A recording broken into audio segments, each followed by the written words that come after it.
22 सितंबर को कर्नाटक के मैसूर में जिस वक्त बानू मुश्ताक के जरिए कर्नाटक के मुख्यमंत्री सिद्धारमैया ने मैसूर के मशहूर दशहरा पूजा की शुरुआत करवाई थी, नवदुर्गा पूजा की शुरुआत करवाई थी, उसी दिन एक थ्योरी निकलकर सामने आई थी और इस थ्योरी ने पूरे देश को सावधान करने का काम किया था। और इस थ्योरी ने कहा था कि नवरात्रि जैसे भारत के सबसे पवित्र त्योहार को, पूजा पद्धति को अब विदेशी ताकतों ने अपना निशाना बना लिया है। विदेशी ताकतों ने इस बार की नवरात्रि के खिलाफ एक मुहिम तैयार की है और एक विशेष कैंपेनिंग के जरिए विदेशी ताकतों ने भारत में अपने एजेंट्स भेजे हैं। अब यह घटना निकलकर सामने आई बानू मुश्ताक की। इसके ठीक 2 दिन बाद, 2 से 3 दिन बाद पश्चिम बंगाल की मुख्यमंत्री ममता बनर्जी का एक वीडियो वायरल हो गया। ममता बनर्जी का वीडियो जो वायरल हुआ है, उस वीडियो को अगर आप समझेंगे कि ममता बनर्जी क्या कर रही हैं, तो शायद आपको अपने कानों पर और आंखों पर भरोसा नहीं होगा, लेकिन ऐसा हुआ है। ममता बनर्जी दुर्गा पंडाल में मौजूद थी। इस दुर्गा पंडाल में ममता बनर्जी के करीबी मित्र मदन मित्रा भी मौजूद थे और मदन मित्रा दुर्गा पंडाल में पीछे जहां मां दुर्गा की प्रतिमा विराजित है, छवि विराजित है, वहां पर एक गीत चल रहा था और इस गीत के बोल क्या थे, जो गीत गुनगुनाया जा रहा था, जिस पर ममता बनर्जी तालियां बजा रही थी और टीएमसी के तमाम नेता तालियां बजा रहे थे। यह गीत था, मेरे दिल में काबा काबा और नजरों में मदीना बसा है। दुर्गा पंडाल में नवरात्रि की पूजा में पश्चिम बंगाल में यह परंपरा, यह रिवाज कब से शुरू हो गया कि यहां पर अब काबा के गीत गाए जाएंगे, अब यहां मदीना के गीत गाए जाएंगे।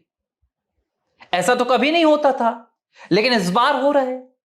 अब पूरे देश में अलग अलग जो दुर्गा पंडाल लगे हैं, जहां पर हिंदू भाई बहन गरबा खेल रहे हैं, वहां से भी कई तस्वीरें सामने आ रही हैं।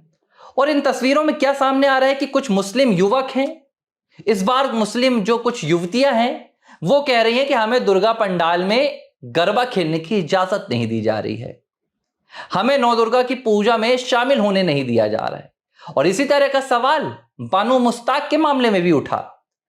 कहा गया कि भाई बानू मुश्ताक तो हिंदू मुस्लिम एकता को बढ़ावा दे रही हैं, बानू मुश्ताक तो कट्टरपंथी इस्लाम को चुनौती दे रही हैं और दशहरा की पूजा कर रही हैं। मुझे एक बात समझ में नहीं आ रही है कि अगर बानू मुश्ताक को भगवान श्री राम के आदर्श इतने ही प्यारे हैं, भगवान श्री राम के आदर्शों पर वो इतना ही अपने जीवन को आगे बढ़ाना चाहती हैं, तो फिर धर्म अपना लें, सनातन धर्म में वापसी क्यों नहीं कर लेती हैं, घर वापसी क्यों नहीं कर लेती बानू मुश्ताक। भाई इनकी 4 पीढ़ियां सनातन धर्म में ही थी ना, अरब से तो बानू मुश्ताक आई नहीं थी भारत, इनके दादा परदादा सब हिंदू सनातन धर्म के थे। तो अब यह दिखावा क्यों किया जा रहा है? दरअसल इसके पीछे एक टूल किट चल रही है और इस बार यह टूल किट बहुत बड़ी साजिश लेकर आई है। इसी नवरात्रि के बीच आई लव मोहम्मद के पोस्टर्स बैनर वाला अभियान, यह कोई अचानक नहीं हुआ है। 5 सितंबर की कानपुर की घटना थी जहां से इसकी शुरुआत हुई है और वो घटना शुरुआत एक साजिश के तहत हुई कि नवरात्रि का त्योहार आने वाला है और पूरे देश में यह मुहिम चालू कर दो। और इसका सिर्फ एक मकसद है कि भारत में 9 दिनों तक चलने वाला यह शांतिपूर्वक नवरात्रि का त्योहार, इसमें खलल डालो, क्योंकि इस नवरात्रि के त्योहार से सनातन एक होता है। इस नवरात्रि के त्योहार में लोग जात पात भूल जाते हैं, ऊंच नीच का भेद भूल जाते हैं और दुर्गा मां के पंडालों में एक साथ जाकर खड़े होते हैं। सड़कों पर मां के जयकारे लगते हैं, सनातन धर्म की जयकारों की आवाज गूंजती है। जो विधर्मी हैं, जो दूसरे धर्म के लोग हैं, जिन्हें लगता है कि सनातन अगर आगे बढ़ेगा, सनातन मजबूत होगा, तो उनके धर्म को खतरा है, वो फिर साजिशें रचते हैं। लेकिन इन साजिशों का शिकार आम जनता को बनाने का काम अब तुष्टीकरण की राजनीति करने वाली सत्ताधारी पार्टियां भी कर रही हैं। पहले इसकी शुरुआत कर्नाटक में हुई, जहां कांग्रेस की सरकार है। सिद्धारमैया ने बानू मुश्ताक को जानबूझकर नवरात्रि की पूजा करने के लिए आमंत्रित किया। सुप्रीम कोर्ट में भी याचिका लगाई गई, लेकिन सुप्रीम कोर्ट ने भी मना कर दिया। सुप्रीम कोर्ट ने कहा कि यह शासकीय कार्यक्रम है, इसमें किसी को भी आमंत्रित किया जा सकता है। तो सवाल यह उठा कि दुर्गा जो चामुंडेश्वरी देवी हैं, उनका गर्भगृह भी क्या सरकार का अपना एक कार्यक्रम होता है? क्या वो सरकार की संपत्ति है? इस तरह सनातन के खिलाफ साजिशें की जा रही हैं। दूसरी साजिश ममता बनर्जी के सामने आ गई कि आपके दुर्गा पंडाल में आकर भी क्या यहां पर इस्लाम धर्म का प्रचार किया जा रहा है? क्या ममता बनर्जी इस्लाम धर्म की प्रचारक बन गई हैं? उन्हें इस बात का स्पष्टीकरण देना पड़ेगा। जब प्रयागराज में महाकुंभ होता है, प्रयागराज के महाकुंभ से ये जितने भी सनातन विरोधी पार्टी के नेता हैं, ये नदारद रहते हैं। ममता बनर्जी मृत्यु कुंभ कहती हैं महाकुंभ को, जहां पर दुनिया के, भारत बस के नहीं, दुनिया भर के श्रद्धालु आए थे, जहां पर विदेशी आए थे, Germany, England, France, Italy, Poland, हर देश के श्रद्धालु आए थे। उस श्रद्धा के समुंदर को आप, महाकुंभ को आप मृत्यु कुंभ कहते हैं। और जब भारत में, जब बंगाल में जहां की दुर्गा पूजा वर्ल्ड हेरिटेज में शामिल है, जहां पर श्री राम कृष्ण परमहंस जैसे महापुरुष हुए हैं, जहां पर स्वामी विवेकानंद जैसे काली के उपासक हुए हैं, वहां पर आज आप काबा काबा गाना गवा रही हैं, मदीना मदीना मेरे दिल में है, ये लोगों के जहन में बसवा रही हैं और फिर तालियां बजा रही हैं। ये इत्तेफाक नहीं है।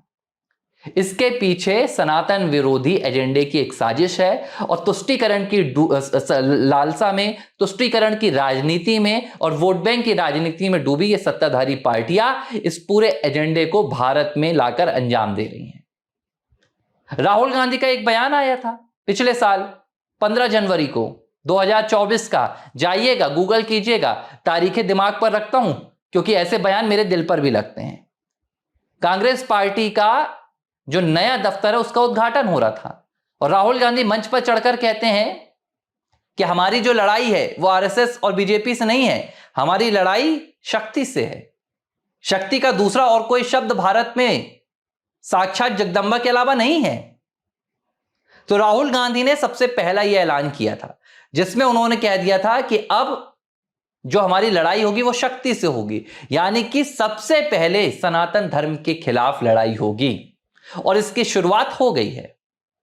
इससे पहले उदयनिधि स्टैलिन ने कहा था तमिलनाडु में, चेन्नई में, कि सनातन को सिर्फ इसका विरोध नहीं किया जा सकता, सनातन को सिर्फ और सिर्फ नष्ट किया जा सकता है डेंगू मलेरिया कीड़ों की तरह। यह पूरा जो एक ग्रुप बनता जा रहा है।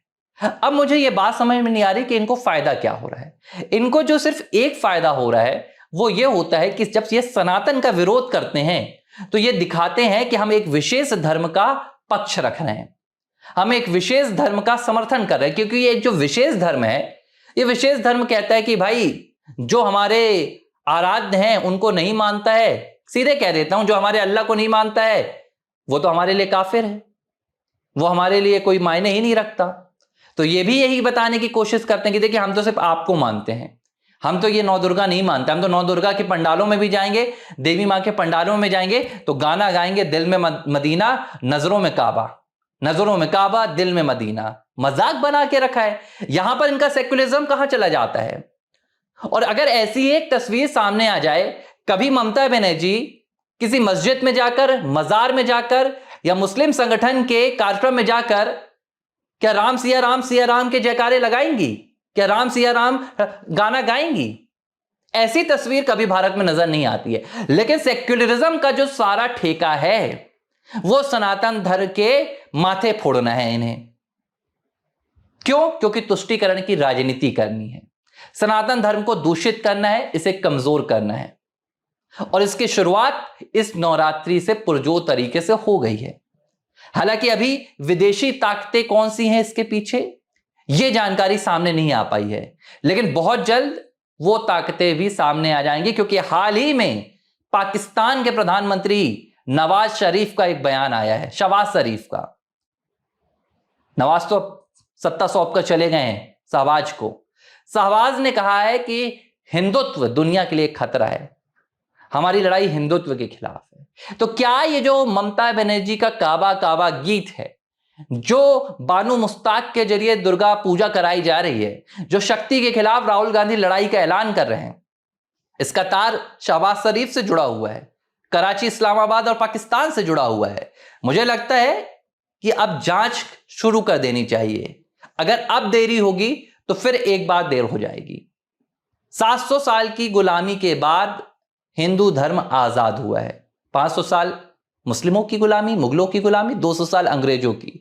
लेकिन अगर इस तरह की अगर फिर से नादानी की गई और इन घटनाओं को हल्के में लिया गया तो लोग कह रहे हैं कि एक बार फिर से हिंदू धर्म पर खतरा मंडरा रहा है। ABC हिंदी न्यूज, आज ही जुड़िए हर खबर के साथ